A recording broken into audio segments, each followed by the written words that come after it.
yelled for Nolan, get on the boat. We're leaving. The boat's having issues. And like, no, he didn't say that, but he was panicking. Nolan, get the F on the boat. Get on the boat. And Nolan said, no, I'm staying out here. I'm going to ride in with somebody else. And it's not uncommon to hear, but it's not like my buddy asked him one time. My buddy asked Nolan multiple times to get on the boat. Nolan, get on the boat. Nolan trying to get some pussy, man. Like that's what it is. Why are people trying to make this seem like it's so abnormal? Nolan was trying to get some ass, or at least set it up to where he could get the ass when they get back to the land. You know what I mean? Like this is normal behavior. But of course, when you got disingenuous people covering this story, they're gonna act like none of this is normal, which is absolutely insane. Get on the boat. We're leaving. If you're coming, you got to come now.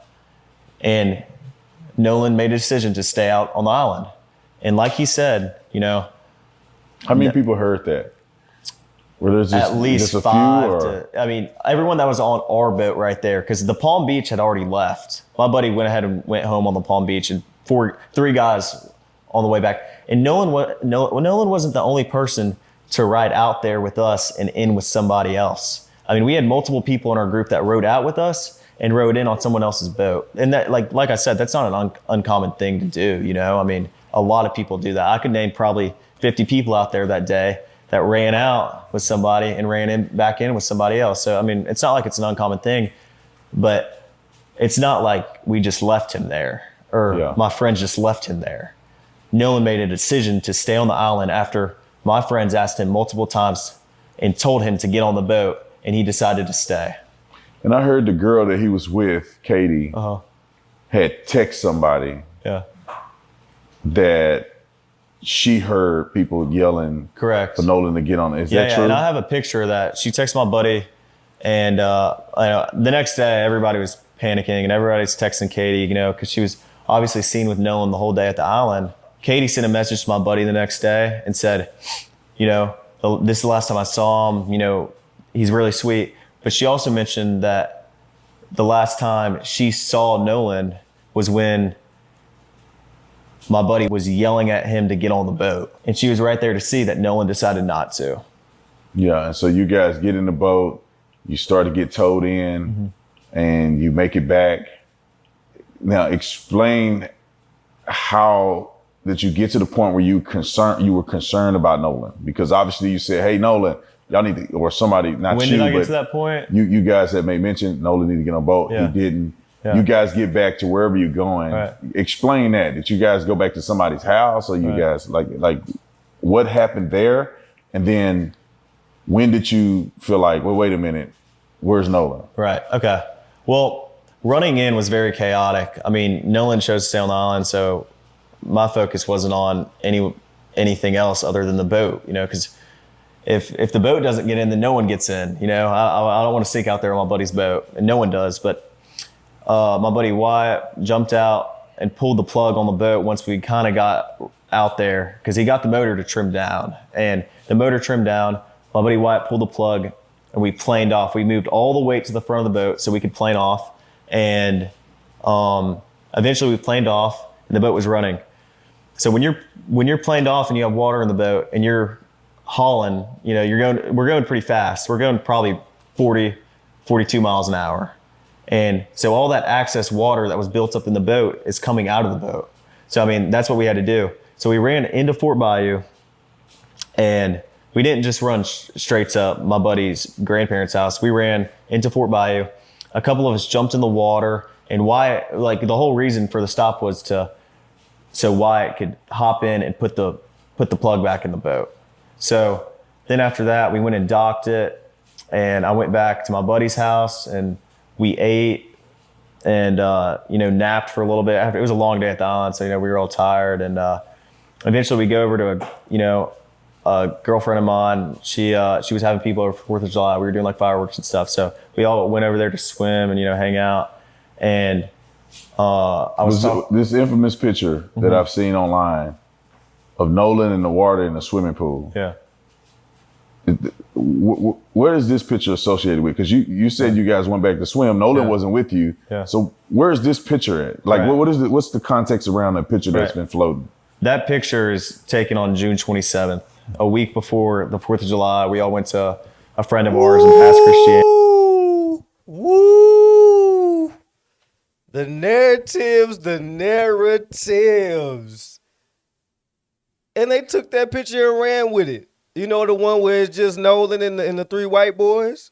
They took that picture and ran with it. That picture was taken damn near a week and a half before the incident. Come on, man. And we have a lot of friends from Bay St. Louis, Pass Christianity. We all went over there to hang out, and And Nolan was in that picture. Nolan was in that picture, and if you look in the picture, my arm is around Nolan in that picture.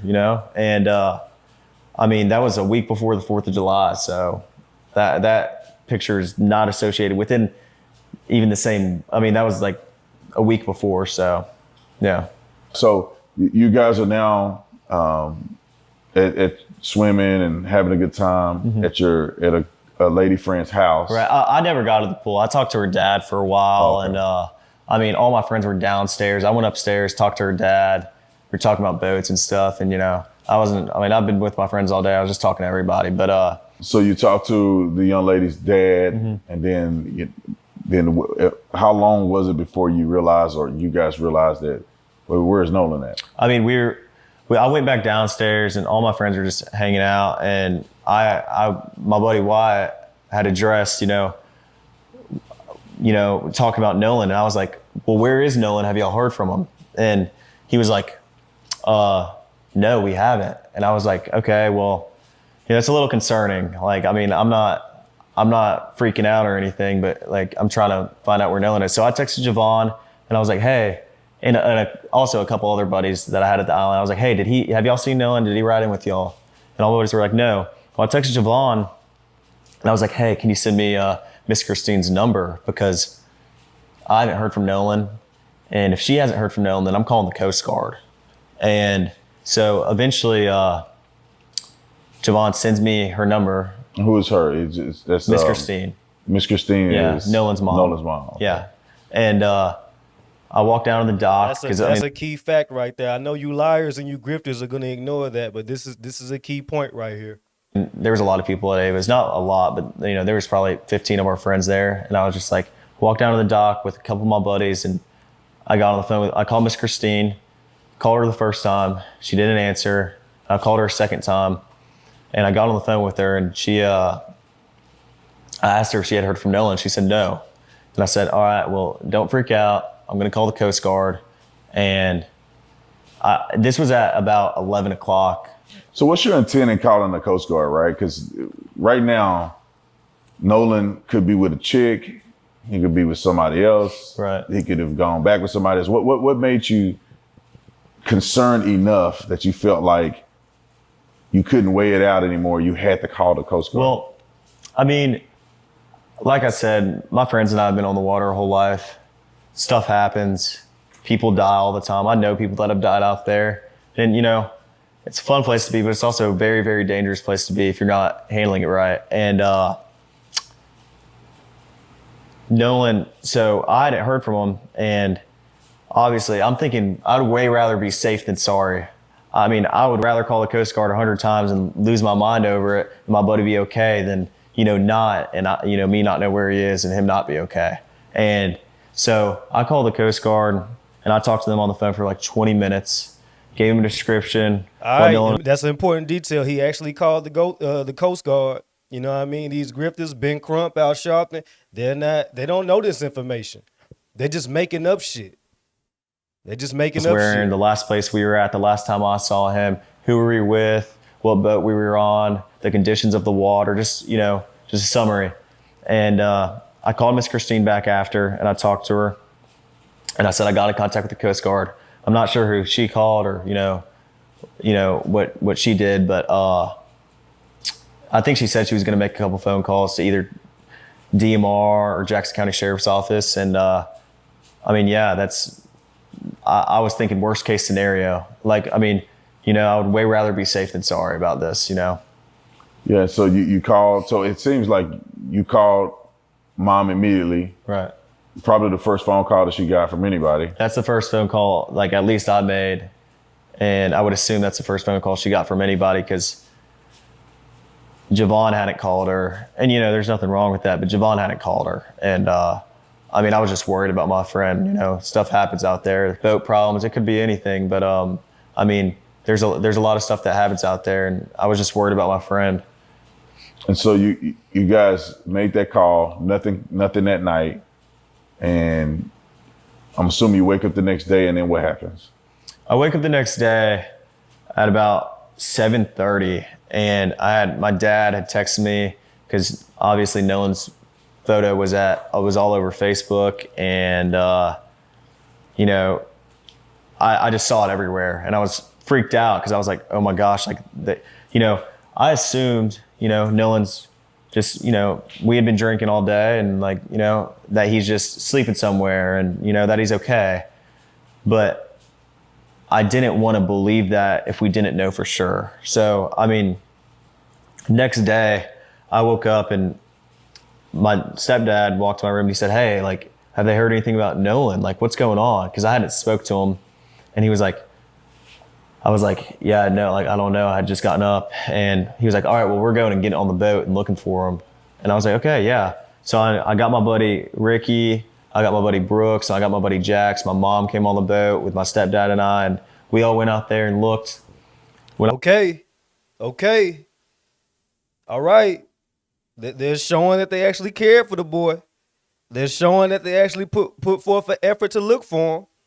These are important key details that people are purposely choosing to miss, and they don't even care to get those details because they want to spread a narrative. It's okay to realize you've been played. It's okay to realize you've been lied to. It's okay. I know a lot of y'all are narcissistic. I know a lot of y'all are insufferable, and I know a lot of y'all are just genuinely stupid. But this is the source right here. What reason does he have to lie? What motivation does he have to lie about any of this? Just calling somebody racist and pinning murder on somebody, that is low IQ, stupid ass, dumb fuck behavior. I got out there was dozens of DMR boats, helicopters, planes flying over Horn Island. And this wasn't just Horn Island. There was also Ship Island they were looking at, I'm sure, and Chandelier Island, Petty Boy. I mean, it wasn't just Horn Island specifically, but where I was at Horn, there were boats everywhere, and not just like random boats, but like, marine resource boats and, cops and, the whole nine. Like, it wasn't like there was just a couple boats looking for Nolan. There was planes and helicopters and, everybody. So. And then after this, that's true. That was obviously they didn't true. find Nolan that day. Right. And so what was your reaction like when you heard the news, or how did you hear the news that they found Nolan's body? Well, the next day, it got to be about 1:00 on July 5th. And I was like, my mind started to turn. I was like, man, if he's not awake yet, like, where is he? Like, I got very, very worried. And, I was with my buddy Brooks the next day, and we're driving, and my buddies were texting my group chat. They were like, hey, listen. And then I got a phone call from my buddy Trace, and he was like, hey, man, they just found his body. And I was like, I wanted to have hope, but it was really, really hard to have hope when they haven't found your buddy in the last 2 days. And, but there's still a little bit of hope there, like maybe, he's not gone, and maybe, he's okay. But my reaction was just, I was with my buddy Brooks and I broke down. I mean, I haven't experienced death a lot, but especially with someone I'm as close with as Nolan. And I mean, I broke down, and I sat there on my buddy Brooks' shoulder and I cried, and I was upset. I made a couple phone calls to my buddies and checked up on my buddies because, I care about my buddies too. I mean, like, we're all experienced this. Like, we all realized at the same time. We all heard the news at the same time. Like, he's gone. And so it was really, really hard on me. I mean, I've never experienced something like this, and it was traumatic. I mean, I could tell you where and when I was there, when I got that phone call, where I was. And I just remember, like, it was insane. Like, I can't even put into words how upset I was, you know, and how upset my friends were. So, And then And after hearing that, it's still gonna be a large sector of black folks claiming that he's lying and that he's responsible for the death of Nolan Wells. That's why I say y'all got to leave these stupid motherfuckers alone. Y'all got to allow them to be stupid, and y'all just got to keep scrolling. Keep scrolling, ignore them, don't engage with them. They're stupid, they're racist, and they're just overall not good human beings. Y'all keep trying to engage with people that y'all keep trying to reason with the unreasonable. Don't do that. These people are fucking idiots. Don't do that.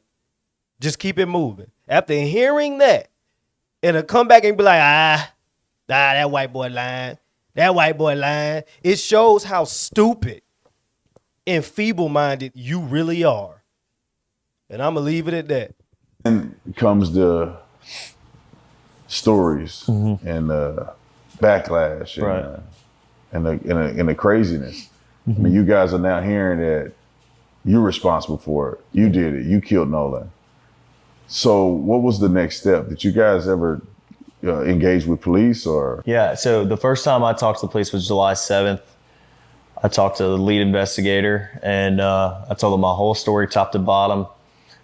Dotted every I, crossed every T. I told him everything I knew, every little detail. I mean, everything I could, you know, tell them to try to figure something out, you know. Were you the only one to talk to the cops, or No, of did course some of the not. other guys do? You know, every person that was included, especially, you know, the guys that you see on social media, everybody cooperated with the police fully. You know, Nolan was with us on the way out, and he rode out on the boats with us. So, I mean, we were the first people to get questioned. I mean, we cooperated with the police the first time they called us, and, you know, we talked to them, you know, as soon as they needed, and we were fully cooperative. And we see Benjamin Crump coming to town, made it about race. Right. What's your feeling about that? Do you think that any of this has anything to do with race, or, because, I mean, obviously something happened to Nolan. It appears that you guys may not have been involved at all. Well, I say may not. It's no evidence that you were involved at all. Right. You guys had left. Right. But do you think that there's a racial component to any of this? Of course not. I mean, I think if Nolan ever felt the most little bit uncomfortable around us, which we never gave him a reason to, but if he did, he wouldn't hang out around us. But if you go look on, you know, like my friends have had Nolan posted all over our social medias, you know, since freshman year in high school. Like, if Nolan ever felt uncomfortable with us, why would he be hanging out with us all the time? I mean, every day we're back from college, we hang out and we're around each other all the time. So absolutely not. I would never look at Nolan any other way than I would any of my other friends. I mean, he was like a brother to me. You guys had been interviewed by law enforcement. All of you guys have given statements.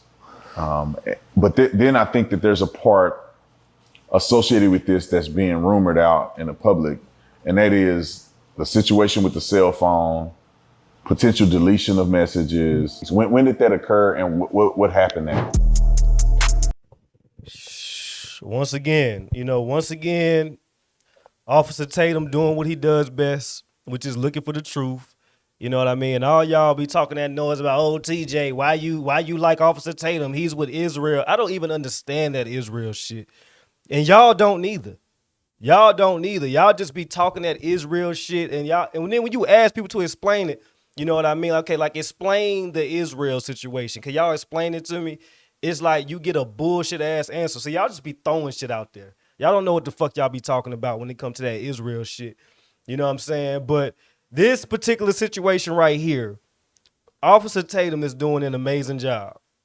You know what I mean? So if y'all want to bring up all the other things that y'all think that Tatum might be involved with, I have nothing to do with that, and I'm not concerned with that dumb shit. That's for y'all to be stupid. But anyway, I'm looking forward to part 4. You know what I'm saying? And like, this is amazing content. Like, this is what we need. This is what I wish we could get with the mainstream media. But of course, eventually y'all got to wake up to the bullshit that comes with the mainstream media. You know what I mean? But this is peak journalism right here. You know what I mean? But part 4 coming soon. I'll be locked in for that. So let's see what happens, man. I feel so bad for these people. And once again, stay away from the grifters, ignore the racist dumb fucks, and just keep your eyes on the prize, right? Keep your eyes on the truth and the evidence. And I'm gonna leave it at that. Y'all have a blessed day.